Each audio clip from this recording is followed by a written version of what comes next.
Good morning student, welcome है आपका BOD class में। मैं विशुल गर्ग आपको बीओडी क्लास के नोट्स हिंदी इंग्लिश दोनों प्रोवाइड करा रहा हूँ। आज हम यूनिट 6 का सेकंड लेक्चर देख रहे हैं। आज का जो हमारा टॉपिक है वो है project identifications. Point two point हम डिस्कस करते हैं। देखिए, प्रोजेक्ट आइडेंटिफिकेशंस क्या होता है आपको मैं बताता हूँ। जैसे आप अपना कोई प्रोजेक्ट है उसको कैसे पहचान करेंगे, देखते हैं। Project identification is the first step of a new ventures. A right directions may enable an entrepreneurship so scale new height. Otherwise, he has to undergo a number of hurdles in this way. It is therefore very critical entrepreneurs to identify project. आपको मैं इसको हिंदी में समझ में आता हूँ, आपकी कुछ समझ में नहीं आ रहा होगा। क्या है हिंदी में? परियोजना की पहचान एक नए उद्यम का पहला चरण है।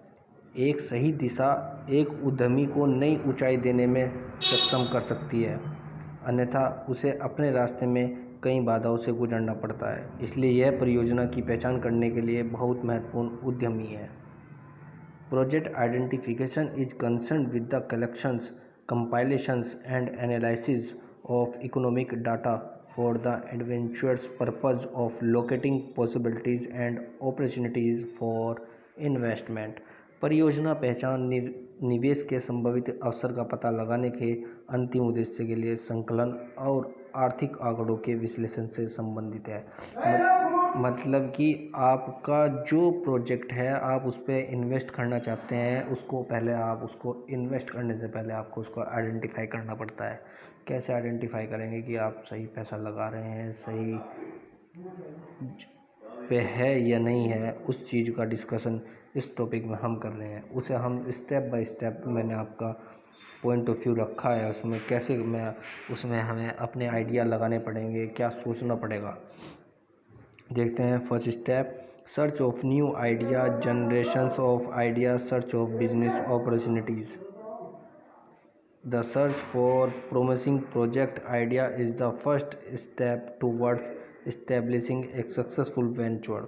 होनहार परियोजना विचार के लिए खोज एक सफल उद्यम स्थापित करने की दिशा में पहला कदम है। Identification of such opportunities requires imagination, sensitivity to environmental changes, and realistic assessment of what the firm can do. मतलब कि ऐसे अवसर की पहचान करने के लिए पर्यावरण परिवर्तनों के लिए प्रति संवेदनशीलता और फर्म क्या कर सकते हैं क्या नहीं कर सकते, इसका वास्तविक मूल्यांकन आवश्यक है। Entrepreneurs takes the help many tools to generate new ideas like. एक वास्तविक मूल्यांकन आवश्यक है। उद्यमी नए विचारों को उत्पन्न करने के लिए नए उपकरणों की मदद लेता है। जैसे मैं एक उपकरण की आपसे डिस्कस कर रहा हूँ, वो है SWOT एनालिसिस।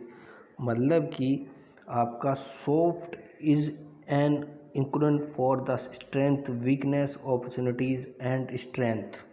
सॉफ्ट ताकत, कमजोरियाँ और अवसर और ताकत के लिए एक संक्षिप्त है। On analysing the factors can come up with new ideas. इन कारकों को विश्लेषण करने पर व्यक्ति नए विचारों के साथ आ सकता है। में कौन से नए विचार हैं वो मैं डिस्कस कर रहा हूँ।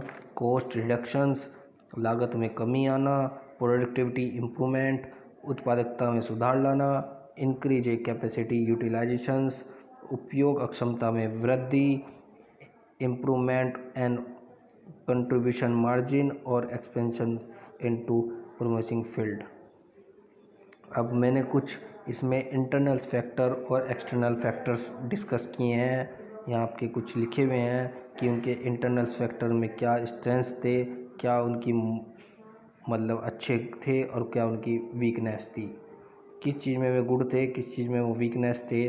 उन्होंने बताया कि उन्हें पॉलिटिकल सपोर्ट मिल रहा था इसलिए वे मजबूत थे, फंडिंग अवेलेबल मिल रहा था इसलिए वे मजबूत थे। इंटरनल फैक्टर्स में मार्केटिंग एक्सपीरियंस मिल रहा था, स्ट्रॉन्ग लीडरशिप थी, एनी फॉरेन कोलैबोरेशन था, इंडस्ट्रियल कॉन्टैक्ट था। लेकिन वे वीकनेस के हमें रहे कि project is very complex, likely to be costly, lack of experience, lack of trained persons. और वहाँ पर उनके पास कोई प्रोजेक्ट कॉम्प्लेक्स पूरा कोई प्रोजेक्ट नहीं था। वहाँ पे वो काफ़ी कॉस्टली पड़ता था, वहाँ पे लैक्स ऑफ एक्सपेंसेस पड़ते थे, वहाँ पे उनके पास वेरीफाइड पर्सन नहीं थे जो उस चीज़ को ट्रेनर नहीं थे अच्छे जो उनको अच्छे से समझा सकें, अच्छे से बेच सकें। ये कुछ इंटरनल फैक्टर्स रहे। एक्सटर्नल फैक्टर की बात भी करते हैं कि अपॉर्चुनिटी क्या थी, थ्रेट्स क्या थे।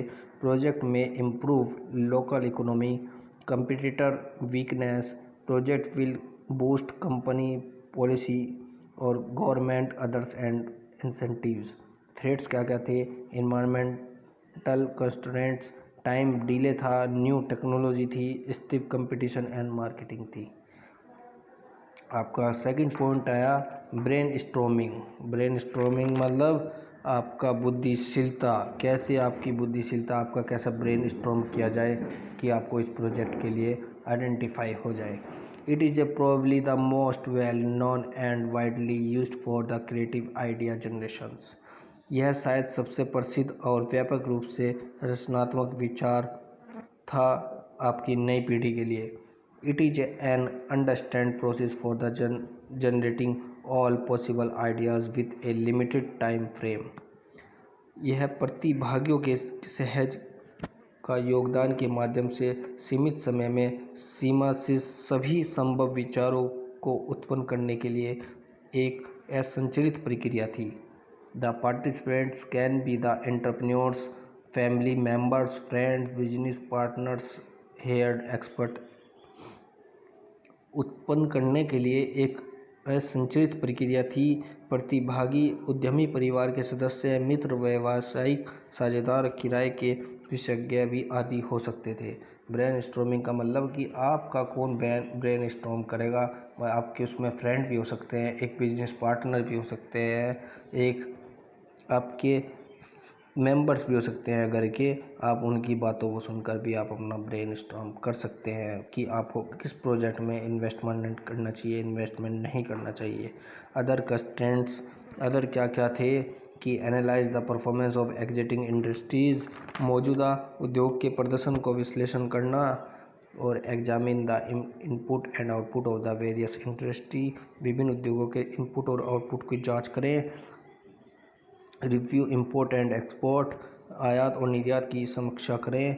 Study plans, outlay and government guidelines, अध्ययन योजना की रूपरेखा और सरकारी दिशा निर्देश। और look at the suggestion of financial institutions, वित्तीय संस्थान और विकास एजेंसियों के सुझाव। Analyse economic and social trends, आर्थिक और सामाजिक प्रवृत्तियों का विश्लेषण। ये आपके स्टेप फर्स्ट में क्लियर हुए हैं। आज हमने इतना सीखा है, ठीक है। इसके बाद हम करेंगे एनालिसिस क्या है, एनालिसिस मार्केटिंग में एनालिसिस क्या होता है, टेक्निकल में कैसे होगा, ये पॉइंट हम डिस्कस करेंगे। Thank you watching my